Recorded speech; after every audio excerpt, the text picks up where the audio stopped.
Donc, on va ouvrir dans Exode chapitre 13. Le titre du message, « Quand c'est ténébreux ». Quand c'est ténébreux. Voyez, que faire? C'est le titre du message, « Quand c'est ténébreux ». Exode chapitre 13, verset 17. Exode chapitre 13, verset 17. Lorsque Pharaon laissa aller le peuple, Dieu ne le conduisit point par le chemin du pays des Philistins, quoique le plus proche. Car Dieu dit, le peuple pourrait se repentir en voyant la guerre et retourner en Égypte. Mais Dieu fit faire au peuple un détour par le chemin du désert, vers la mer Rouge. Les enfants d'Israël montèrent en armes hors du pays d'Égypte. Moïse prit avec lui les os de Joseph, car Joseph avait fait jurer les fils d'Israël en disant, « Dieu vous visitera, et vous ferez remonter avec vous mes os loin d'ici. » Ils partirent de Sukkot, et ils campèrent à Étam, à l'extrémité du désert. L'Éternel allait devant eux le jour, dans une colonne de nuée, pour les guider dans leur chemin. Et la nuit, dans une colonne de feu pour les éclairer, afin qu'ils marchent jour et nuit. La colonne de nuée ne se retirait point de devant le peuple pendant le jour, ni la colonne de feu pendant la nuit. Amen. Seigneur, nous voulons te bénir et te remercier pour le pain béni que tu as placé sur notre table en face de nous aujourd'hui. Nous sommes parvenus, Seigneur, au dernier dimanche de cette année et nous te remercions de savoir que tu as été celui qui nous a conduits, qui nous a dirigés. Nous te bénissons, Seigneur, de ce que ta direction ne s'est pas enlevée un seul instant de nos vies, Seigneur. Exactement comme pour les enfants d'Israël. La colonne de nuée ne se retirait point de devant eux. Seigneur, nous te bénissons de ce que tu ne t'es pas retiré de devant nous. Tu ne nous as pas quittés, tu ne nous as pas abandonnés, tu es resté fidèle à ta parole. Tu avais dit, je ne t'abandonnerai jamais, je ne te délaisserai jamais. Tu es fidèle à tes promesses. Tes promesses sont oui et amen, à cause de ton Fils bien-aimé, notre Sauveur. Bénis cette parole ce matin. Aide-nous à trouver notre chemin lorsque c'est ténébreux. Aide-nous, Seigneur, à ne pas nous décourager lorsque nous ne voyons pas la lumière au bout du tunnel. Aide-nous à marcher, s'il le faut, dans le désert, s'il le faut, dans les ténèbres, sachant que notre main fragile est dans ta main puissante. Nous sommes gardés, nous sommes protégés. Quand nous marchons dans la vallée de l'ombre de la mort, nous ne craignons pas parce que tu es là, à nos côtés. Tu marches avec nous. Nous te bénissons, Seigneur, dans le nom de Jésus. Amen. Et tout le peuple dit Amen. Gloire à Dieu. Vous pouvez vous asseoir, frères et sœurs. Alléluia. Gloire à Dieu. Comment trouver le sentier de Dieu lorsque c'est ténébreux? Quand c'est ténébreux, quand vous ne voyez plus rien, quand vous ne savez plus vraiment où est-ce que vous en êtes, comment faire, que faire? J'ai pensé vous donner ce message en deux parties. Une partie ce matin, une partie ce soir. Que faire quand c'est ténébreux? Comment trouver le chemin de Dieu quand c'est très ténébreux? La parole de Dieu nous dit dans le livre des Proverbes, « Confie-toi en l'Éternel de tout ton cœur. » De tout ton cœur. Ne t'appuie pas sur tes idées, sur ta sagesse. Ne t'appuie pas là-dessus. Reconnais l'Éternel dans toutes tes voies et il aplanira tes sentiers. Il aplanira, il va bulldozer littéralement tes sentiers. Il va diriger tes sentiers.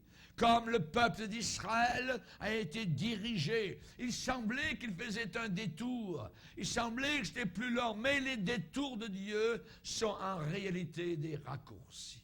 Alléluia. Nous ne perdons jamais de temps avec le Seigneur. Dieu sait ce qu'il fait. Dieu savait ce qu'il y avait devant. Et s'il les avait fait passer par le chemin le plus court, il y avait sur ce chemin des Philistins. Il y avait la guerre. Et peut-être que le peuple aurait eu de la crainte. Alors Dieu les a fait passer par un autre chemin. Il ne voulait surtout pas qu'ils retournent en Égypte. Dieu avait dit, vous ne retournerez pas en Égypte. Et pour nous chrétiens, nous ne devons jamais retourner en arrière. Jamais imiter la femme de Lot qui a regardé en arrière et qui est devenue morte, statue de sel. Un regard en arrière peut être fatal. Confie-toi en l'Éternel de tout ton cœur. Ne t'appuie pas sur ta sagesse. Vous savez que l'homme est une sorte de créature habile. Je dirais même maligne, voyez. L'homme est une créature qui a perdu son chemin dans les ténèbres. De façon générale, regardez autour de vous, les gens ne savent pas où ils vont. Absolument pas. Ils n'ont aucune idée. Jésus l'avait dit dans l'évangile de Jean, celui qui marche dans les ténèbres ne sait pas où il va. Et nous marchons dans les ténèbres. Nous, comme chrétiens, nous voulons marcher dans la lumière. Mais de façon générale, le monde est en train de vivre une sorte de ténèbres qui tombe sur la terre entière. Si vous avez 50 ans, ou même si vous êtes plus jeune, eh bien, vous avez expérimenté beaucoup de percées étonnantes depuis que vous êtes, je dirais, sur la terre. Vous avez vu beaucoup de bons en avant que cette génération a semblé faire. Et vous en avez peut-être la respiration coupée, ébahie, que d'inventions étonnantes dans notre époque. Étonnantes, voyez. Que d'inventions étonnantes dans votre vie, voyez. Spécialement dans notre génération, les scientifiques ont réussi à diviser l'atome. Ont divisé l'atome. Ils ont créé des engins nucléaires. Ils ont créé des sous-marins atomiques capables d'envoyer à de n'importe quel coin de la Terre et à n'importe quel coin de la Terre des ogives nucléaires capables d'apporter la mort soudainement à des millions, sinon des milliards de personnes. Notre génération a vu cela, capable de détruire la vie humaine telle que nous la connaissons sur la planète Terre. Actuellement, notre génération, les voyages dans l'espace est une réalité. Ce n'est plus un rêve. Lorsque j'étais enfant, qu'on lisait les bandes dessinées de Hergé dans Tintin et Milou, voyez, eh bien, on parlait de Tintin sur la Lune, ainsi de suite, voyez. C'est devenu une réalité dans notre génération. Les astronautes américains ont laissé des empreintes de bottes là-haut sur la Lune durant l'été 1969. Des engins sur Mars, maintenant, commencent à fonctionner dans les années 2000. Qui aurait pensé cela? De voir des photos, voyez, de la planète Mars sous nos yeux, comme vous avez une photo peut-être de votre arrière-cour. Et nous l'avons sous nos propres yeux, voyez. Votre arrière-grand-père aurait argumenté que cela, évidemment, n'était pas seulement improbable, mais impossible. Mais c'est réalisé. Nos vaisseaux spatiaux ont fait des avancées vers Vénus et vers des régions au-delà de cela. Comme toujours, la prophétie de la Bible s'accomplit.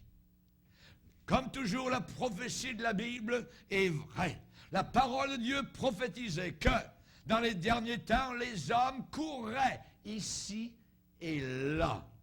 Daniel, le prophète, avait dit que dans les temps de la fin, la connaissance augmenterait. Chaque mot de la Bible est inspiré du Saint-Esprit. Quand elle parle d'augmentation, ce n'est pas seulement une petite augmentation, c'est une immense augmentation. L'activité des découvertes est accélérée au maximum. Nous avons conçu dans notre génération des automobiles qui peuvent aller à 1000 km à l'heure. Il y a certains jeunes qui essayent de faire cela sur les routes et les autoroutes. Le TGV en France, en Europe, roule à 300 km à l'heure. Et vous, quand vous montez à l'intérieur, vous ne vous rendez absolument pas compte de rien. Il y a des avions qui peuvent aller à 3000 km à l'heure. Nous avons des vaisseaux spatiaux dans l'espace qui vont plus que cela, à 40 000 km à l'heure, qui font le tour de la Terre en 1 heure. Qui aurait pensé cela? Qui aurait pensé cela? À l'aéroport international de Montréal, il y a un homme un jour qui a demandé au comptoir des renseignements combien faut-il de temps pour voler depuis Montréal jusqu'à Chibougamau, au nord du Québec. L'employé, qui était très, très occupé, a répondu « Juste 1 minute ». L'homme a répondu « Merci beaucoup ». Et il est parti. Juste 1 minute. C'est vrai qu'on peut arriver là-bas plus vite qu'on le pense, voyez.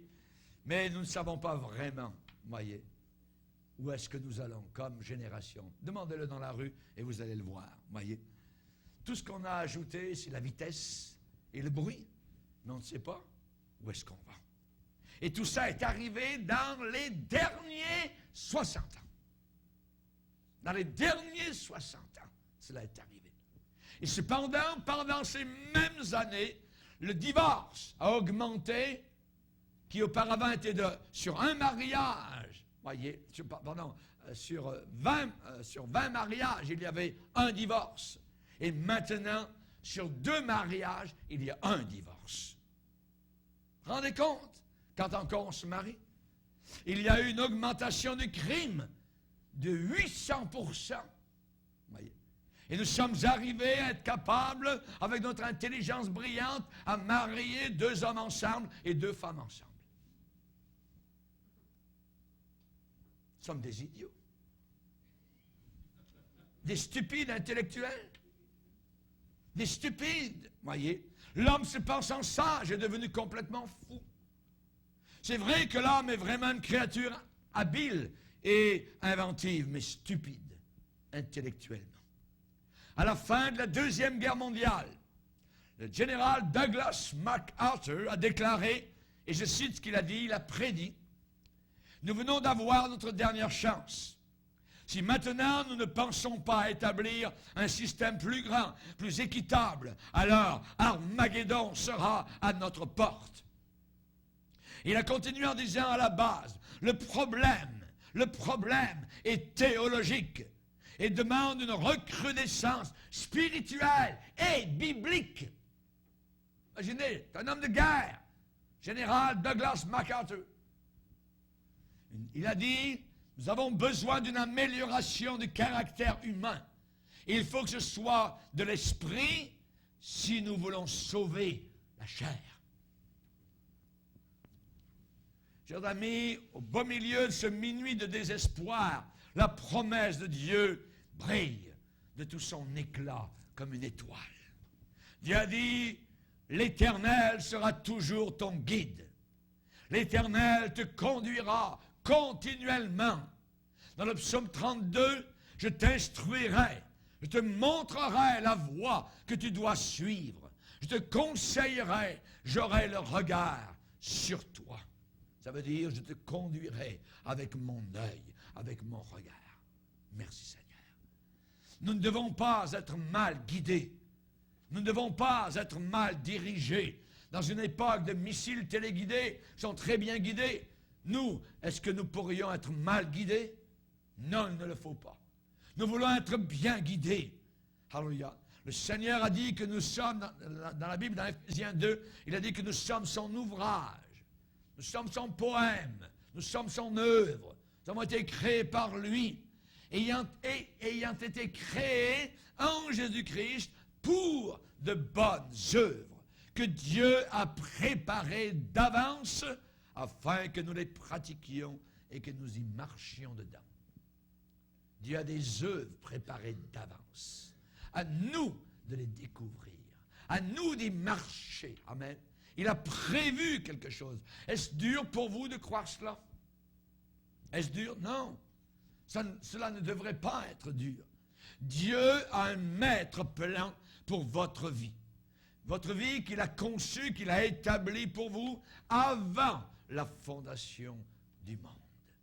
Comme il avait un plan pour son fils, comme un frère ce matin, sa prière l'a fait en disant, Seigneur, ton fils avait été prévu que pour être le sacrifice pour nos péchés avant même la fondation du monde. Avant même que la terre ait été créée. Et Dieu aussi a un plan pour chacune de nos vies. Avant même que ce monde ait été créé, il pensait à nous. Non seulement il a un plan pour les nations de la terre, non seulement il a un plan pour les églises, mais il a un plan bien défini pour chaque individu. Vous et moi. Il a un plan. Avant même que le temps débute, il existait un plan pour toi que Dieu avait déjà conçu. Alléluia.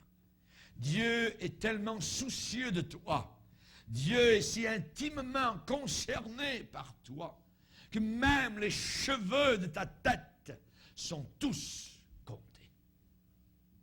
Sont tous comptés. Il est possible que vous arriviez sur cette terre et que vous quittiez cette terre sans jamais avoir compté vos cheveux. Mais il y en a un qui est capable de les compter. Ça veut dire quoi? Ça veut dire que même si vous êtes chauve, le Seigneur va compter même les follicules de vos cheveux, les racines.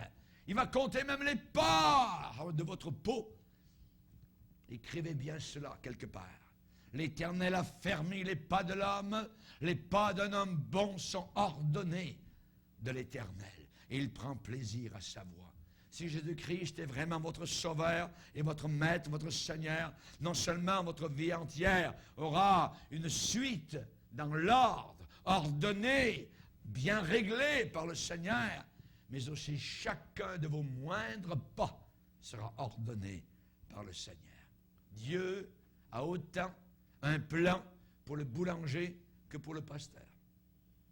Dieu a autant un plan pour le plombier que pour le prédicateur. Dieu a autant un plan pour l'électricien que pour l'évangéliste. Dieu a autant un plan pour le mécanicien que pour le missionnaire. Si Dieu vous a appelé, par exemple, à être plombier et que vous finissiez prédicateur, vous venez d'accepter le plan B, hélas. Ce qu'on appelle en bon français le second best. Ce n'est pas le meilleur, c'est le deuxième. Ce n'est pas le meilleur pour vous. Le plus grand accomplissement de toute personne, c'est quoi? C'est simple. C'est de faire la volonté de Dieu. De faire la volonté de Dieu. Alléluia. Dieu a parlé pour spécialement Joseph. Il y a une prophétie que Moïse a faite sur Joseph. Et il a dit, son pays recevra de l'Éternel, en signe de bénédiction, le meilleur don du ciel, la rosée. Les meilleures eaux qui sont en bas, les meilleurs fruits du soleil, les meilleurs fruits de chaque mois, les meilleurs produits des antiques montagnes, les meilleurs produits des collines éternelles, les meilleurs produits de la terre et de ce qu'elle renferme. Qu'est-ce que Dieu veut pour nous? Le meilleur. Le meilleur. Alléluia. Et si vous êtes en plein centre de la volonté du Seigneur pour vous sur cette terre, vous êtes dans le meilleur. Dans le meilleur pour vous. La réussite, le succès dont on parle tellement aujourd'hui, voyez, eh bien cette réussite et ce succès ne s'appellent pas A-R-G-E-N-T, argent. Le succès et la réussite ne s'appellent pas R-E-N-O-M, avoir du renom. Être bien connu, la popularité, se faire un grand nom. Le succès, c'est plutôt une réalisation continuelle de la volonté de Dieu, de ce que Dieu veut et désire pour votre vie. C'est ça l'important. Tu m'as formé un corps, ô Dieu, pour faire ta volonté. La raison pour laquelle je n'ai pas ce matin devant moi uniquement des esprits qui flottent devant moi, mais des corps, voyez, avec des esprits à l'intérieur, voyez, c'est parce que Dieu vous a fait un corps pour faire sa volonté. Alléluia. Amen. Gloire au Seigneur. Chers amis, si Dieu a un plan pour vous, alors certainement que vous allez vous attendre à ce que Dieu vous révèle ce plan. Vous le montre, ce plan. Voyez. Pensez-vous que Dieu va vous cacher ce plan? Non, il va vous le révéler. notre devoir, notre privilège, notre excitation merveilleuse, c'est de trouver la volonté de Dieu, de suivre cette volonté merveilleuse et de l'achever, de la finir, de l'accomplir quand nous quitterons cette terre. Quand nous arriverons, quand vous arriverez à la dernière page de votre livre sur cette terre, la dernière période de votre vie sur la terre, à ce moment-là, si vous avez fait la volonté de Dieu, vous pourrez témoigner, « Père, j'ai achevé l'œuvre que tu m'as donnée à faire. » Si c'est de planter des clous pour construire une maison, c'est sa volonté. Si c'est de prêcher la parole de Dieu, c'est sa volonté. Moi, Dieu m'a pris derrière un bureau de comptable pour faire sa volonté. J'ai tout laissé parce que c'était sa volonté. J'aurais pu continuer, mais non, c'était sa volonté. Et je suis en plein dans son centre, et je veux quitter cette terre et pouvoir dire avec mon Sauveur, « Père, j'ai achevé l'œuvre que tu m'as donnée à faire. » Paul a dit la même chose avant que l'épée romaine ne coupe son cou et que son sang coule dans les rues de Rome. Il a dit, j'ai combattu le bon combat, j'ai achevé la course. J'ai achevé la course. Il l'avait commencé, il l'a continué et il l'a achevé. J'ai gardé la foi. C'est ça le succès. C'est ça le succès. Et Dieu pourra vous dire, c'est bien, bon et fidèle esclave, entre dans la joie de ton maître. C'est ça le succès. Avoir l'approbation, avoir la recommandation, avoir les éloges, avoir les louanges de notre Seigneur Jésus-Christ. C'est la chose la plus grande. Il n'y a pas d'autre chose qui est plus élevée que cela. Souvenez-vous, Dieu a une volonté pour votre vie personnelle, individuelle. Il a une volonté précise. Dieu ne fait pas de copie carbone. Non. Dieu ne fait pas de clonage. Non. Dieu fait seulement des originaux. Ne cherchez pas votre clone quelque part, voyez, il n'existe pas. Vous êtes une personne unique. Et Dieu a un plan unique pour vous, ici-bas, sur cette terre. Il a une volonté pour moi et pour vous. Dieu ne fait que des originaux. Pas de papier carbone avec le Seigneur. Amen. Le but principal de nos vies, c'est être comme Jésus. Être comme Jésus. C'est le but prioritaire de Dieu, que nous ressemblions à son Fils. Nous sommes maintenant enfants de Dieu, et ce que nous serons n'a pas encore été manifesté. Alléluia. Devenir conforme, a dit Paul, à lui dans sa mort. Mourir à ce monde, pour vivre la vie de résurrection. Alléluia. Les méthodes de Dieu sont individuelles et sont vraiment étonnantes. Individuel. Alléluia. Dieu a autant de méthodes qu'il a de personnes. Ne cherchez pas en disant, ah, Dieu a agi avec un tel comme ça, il va faire la même chose avec moi. Non. Il va agir comme il le veut parce que vous êtes une personne particulière et il vous aime. La première chose que j'aimerais vous dire, aujourd'hui, dans un temps ténébreux pour trouver le chemin de Dieu, il doit y avoir une confiance totale. Il doit y avoir une confiance totale dans ce livre et dans le Dieu de ce livre. Parce qu'il vit, je n'ai rien à craindre. La femme vertueuse se rit de l'avenir. Se rit de l'avenir. Comment laissez-vous Dieu diriger votre vie? Comment laissez-vous Dieu vous conduire pour que vous arriviez à découvrir, à suivre et à achever en vous sa volonté? Comment faites-vous? N'oubliez jamais que sa volonté est bonne, agréable et parfaite. Si vous voulez ces trois choses, bon, agréable et parfait, c'est la volonté de Dieu. Pas la vôtre, celle de Dieu. Et c'est la raison pour laquelle dans Proverbe, il est dit au chapitre 3, verset 5, « Confie-toi en l'Éternel de tout ton cœur et ne t'appuie pas sur ta sagesse. » Confie-toi. Ça, c'est un abandon total entre les mains du Seigneur. C'est là, c'est bien écrit. Confie-toi. Voyez. Je n'ai pas d'autres plans, moi, comme pasteur, à vous proposer. Je n'ai pas d'autres schémas, d'autres plannings. Je n'ai pas d'autres philosophies, d'autres programmes auxquels vous devez souscrire que de vous confier en l'Éternel de tout votre cœur. Heureux tous ceux qui se confient en lui. Avez-vous remarqué le nombre de ismes et aussi de schismes, voyez, que tous les systèmes de ce monde philosophique, ésotérique, voyez, ont. Avez-vous remarqué toutes les bizarreries de beaucoup de ces sectes? Avez-vous remarqué les demandes compliquées qu'ils font sur leurs adeptes dans ces sectes ésotériques? Avez-vous remarqué les gens qui suivent des gourous sont tout tordus?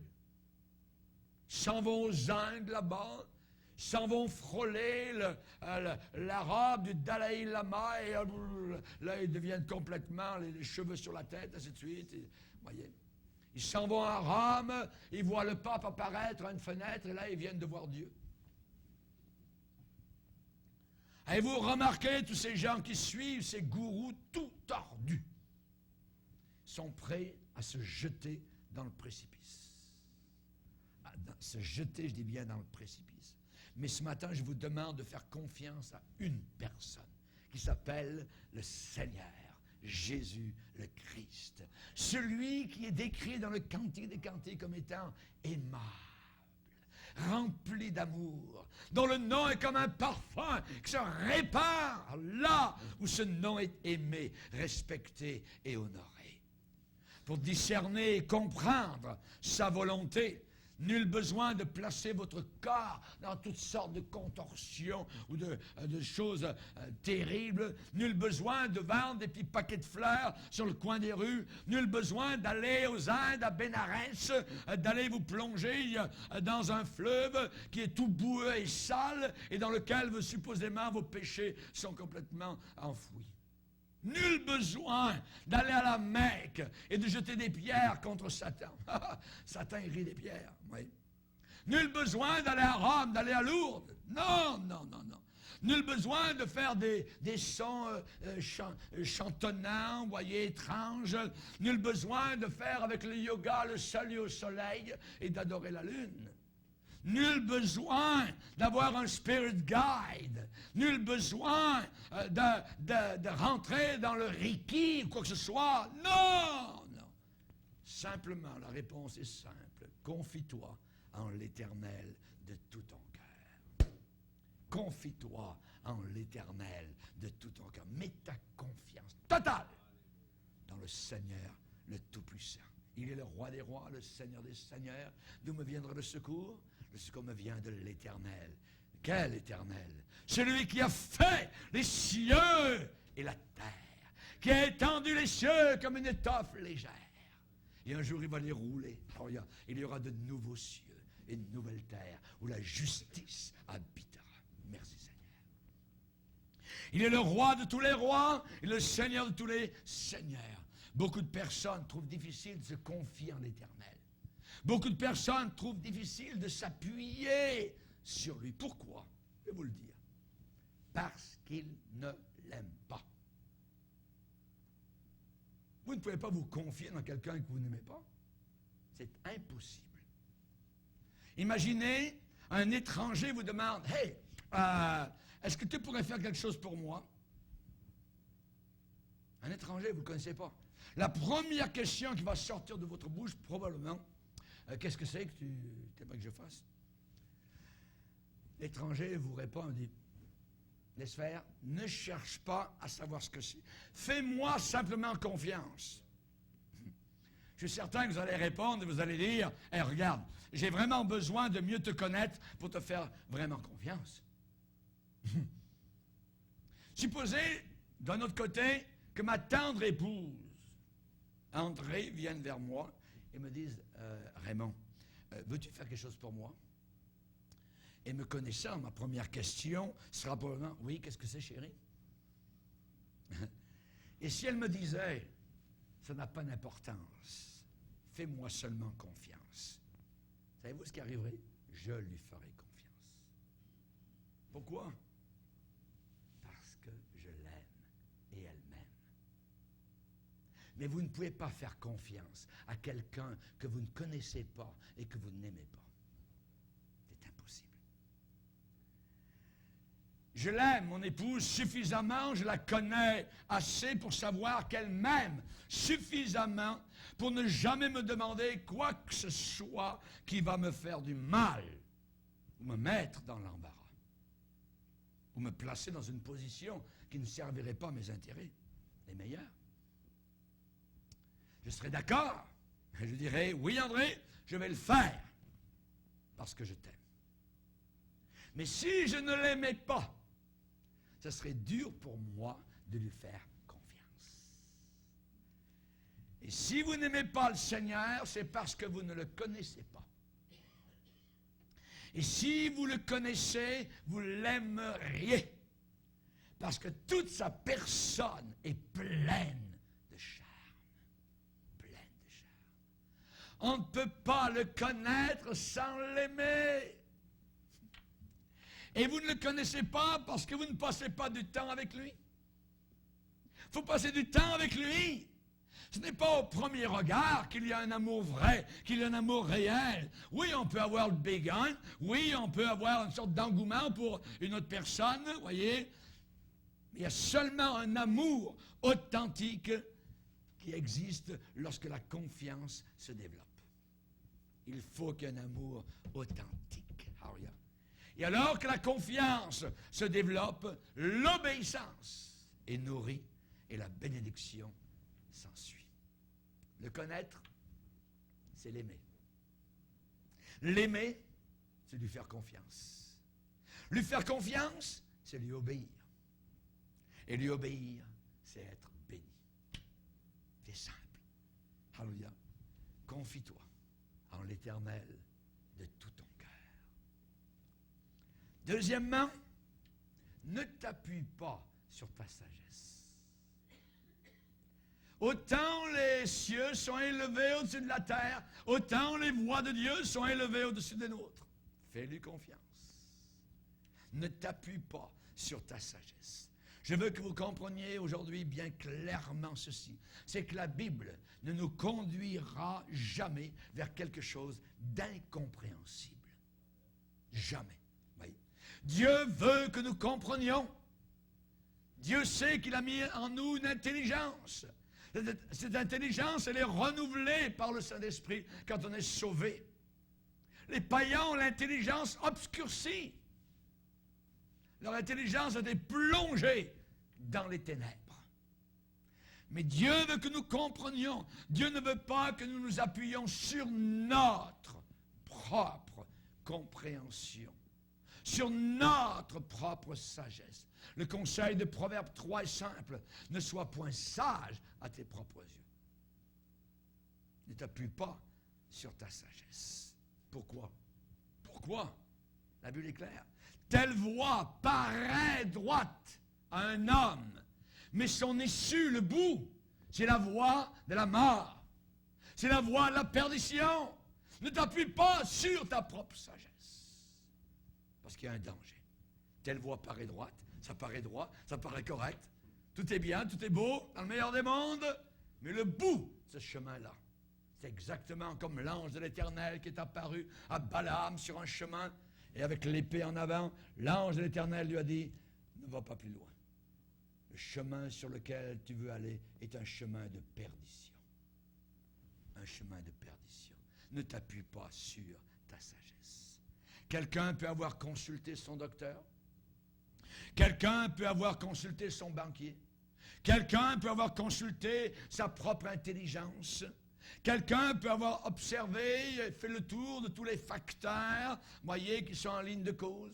Quelqu'un peut avoir pensé qu'il a bien fait le tour de la question, mais la Bible dit que la fin, l'issue de ce chemin-là, c'est la mort. C'est la mort. Jérémie a dit, je le sais, ô Éternel, la voie de l'homme n'est pas en son pouvoir. Ce n'est pas à l'homme, quand il marche, à diriger ses pas. Cependant, nous devons avoir de la compréhension. Lisez avec moi dans Proverbes chapitre 3. chapitre 2, Proverbe chapitre 2, vous allez remarquer le nombre de si. Des conditions, il y en a 8. 8 fois si. Proverbe 2, verset 1er, mon fils, si tu reçois mes paroles. On pourrait dire ma fille, si tu reçois mes paroles. 2, si tu gardes avec toi mes préceptes. 3, si tu rends ton oreille attentive à la sagesse. 4, si tu inclines ton cœur à l'intelligence. 5, oui, si tu appelles la sagesse. 7, si tu élèves ta voix vers l'intelligence. 8, si tu la cherches comme l'argent. Tu la poursuis comme un trésor.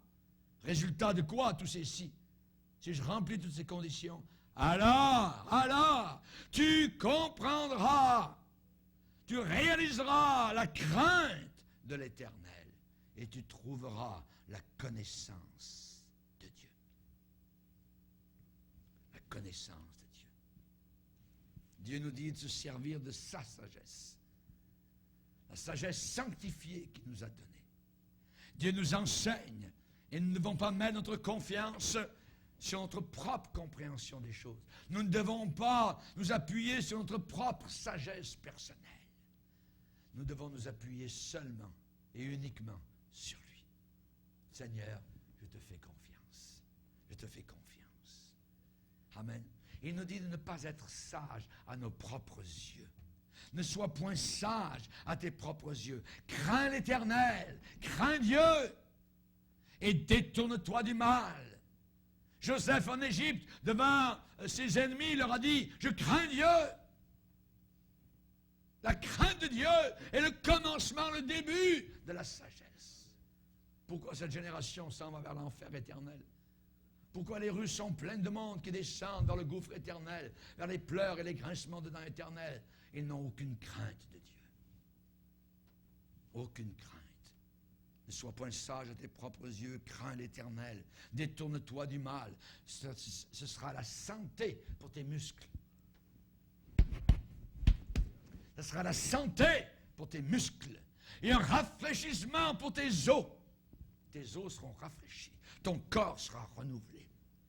Dieu veut que nous agissions. Il veut que nous nous mouvions avec sa propre sagesse, sa propre compréhension. C'est merveilleux. C'est simple. 1, confie-toi en l'Éternel de tout ton cœur. 2, ne t'appuie pas sur ta sagesse. Laisse faire, Seigneur. Il va te conduire. Laisse-le faire. 3, en terminant, il doit y avoir une compréhension, une consécration de nous-mêmes totale. Totale. Proverbe 3, verset 6, reconnais-le dans toutes tes voies et il aplanira tes sentiers. Reconnais-le dans toutes tes voies. Dieu demande une consécration complète envers lui. Le reconnaître comme étant le maître, le boss, le patron, le Seigneur absolu dans chaque domaine de notre vie. Celui qui a le droit, je dirais, de régner, qui a le droit de vie et de mort, quand il veut, comme il veut, sur nos vies personnelles. En affaires, dans le travail, dans les temps de loisirs, pendant les voyages, à la maison, au magasin, dans l'adoration, à l'église, en tout, dans toutes tes voies. Reconnais-le dans toutes tes voies. Ça ne se termine pas quand on passe la porte de l'église. Ça commence. Ça commence. Pas seulement certaines voies. Ça ne pas dit quelques-unes de tes voies. Reconnais-le dans toutes tes voies. Dans toutes tes voies. Offrez vos corps comme un sacrifice vivant, nous dit la Bible. Le reconnaître. Nous sommes esclaves de Christ. Doulos. Doulos. Quand Paul écrit ses épîtres et qu'il commence, on a Paul serviteur de Jésus-Christ. Non, non, non. Paul esclave de Jésus-Christ. Un esclave. Il fait ce que le maître lui demande de faire. Nous devons signer un chèque en blanc et le donner à Dieu. Le donner à Dieu. Nous devons signer un contrat avec Dieu et marquer au bas, inscrire votre consécration.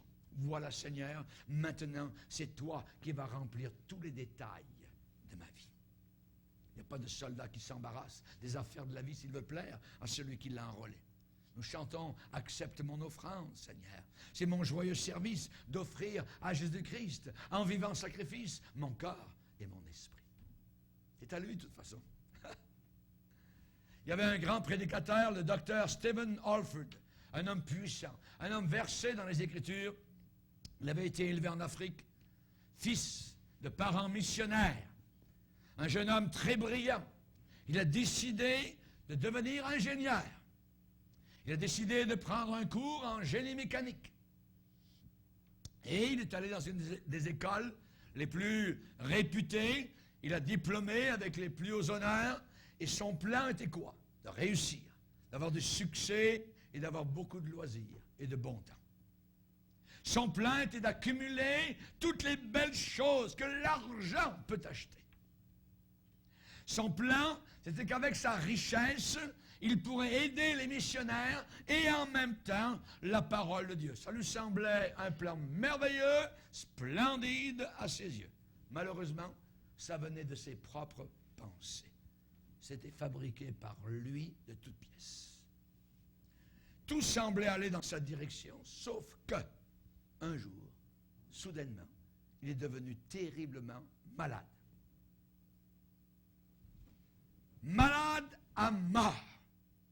Il est allé chez le médecin, qui l'a mis tout de suite au lit. Le docteur, d'un ton grave, lui a dit au-dessus de son lit, « Jeune homme, dans 2 semaines, vous serez mort. Dans 2 semaines, vous serez mort. » La vie de Stephen s'est écroulée littéralement, s'est effondrée tout autour de lui. Dans la même semaine, une lettre est arrivée de son père qui était missionnaire à l'époque, qui ne connaissait pas du tout la condition de son fils au pays, en Amérique. Et à cette époque-là, les lettres prenaient beaucoup de temps à arriver d'outre-mer. Et dans cette lettre, son père a écrit des paroles touchantes. « Mon fils, une seule et unique vie, qui très bientôt sera vite finie et achevée. Et seulement et uniquement ce qui aura été fait pour Jésus va durer. » Dieu a fait éruption, littéralement dans le silence de la pièce où était couché ce jeune homme. Stephen a fermé les yeux, a penché un peu la tête sur le côté et a prié une prière très courte. Où tu veux, quand tu veux, comme tu le veux, à n'importe quel prix. Amen. Il est devenu un grand homme de Dieu. Il a été guéri. Un homme qui était une bénédiction pour tout le corps de Christ. Stephen Halford. Êtes-vous prêt à prier cette prière? Où tu veux, quand tu veux, comme tu le veux, à n'importe quel prix. Amen. Baissons nos têtes, prions le Seigneur. Seigneur, aide-nous à ne pas avoir peur de ta volonté. Seigneur, si nous avons peur de toi, c'est parce que nous ne t'aimons pas. Un jour, Seigneur, tu as dit à Pierre, m'aimes-tu? Un homme qui avait marché avec toi pendant 3 ans, et cependant, tu lui as demandé, m'aimes-tu? Alors que nos têtes sont penchées, nos yeux fermés, si vous ne le connaissez pas vraiment, c'est parce que vous n'avez pas passé du temps avec lui pour apprendre à le connaître. N'ayez pas peur de sa volonté. La volonté de Dieu n'est pas quelque chose que vous devez faire. C'est quelque chose que vous avez le privilège de faire, l'honneur d'accomplir. Marie a reconnu que la volonté de Dieu était merveilleuse, qu'il me soit fait selon ta volonté. On a dit à un homme qui venait d'être écrasé sur le sol, la route de Damas, entre dans la ville, on te dira ce que tu dois faire. Dieu va choisir pour vous quelque chose que vous choisiriez pour vous-même si vous aviez assez de bon sens pour choisir cela. Comme un oiseau qui a trouvé son nid, ainsi mon âme a enfin trouvé son repos et son pays. Où cela? Au centre même de la volonté de Dieu. Fais de l'Éternel tes délices, et il te donnera ce que ton cœur désire. Vous pourrez dire avec Jésus, ma nourriture est de faire la volonté de celui qui m'a envoyé. Seigneur, alors que nous arrivons à la fin de cette année, nous venons devant toi humblement pour te demander pardon de nos propres volontés personnelles têtues, endurcies. Nous voulons te demander pardon pour nos péchés, nos mauvaises voies. Nous te prions, Seigneur, de nous relever, de nous garder, de nous préserver. Les jours qui s'en viennent seront ténébreux. Beaucoup vont perdre leur chemin. Beaucoup vont se perdre. Nous te demandons, Seigneur, pour trouver ton chemin dans un temps ténébreux, il n'y a qu'un seul moyen. Confie-toi en l'Éternel de tout ton cœur. Ne t'appuie pas sur ta sagesse. Reconnais-le dans toutes tes voies et il aplanira tes sentiers. Levons-nous ensemble, frères et sœurs.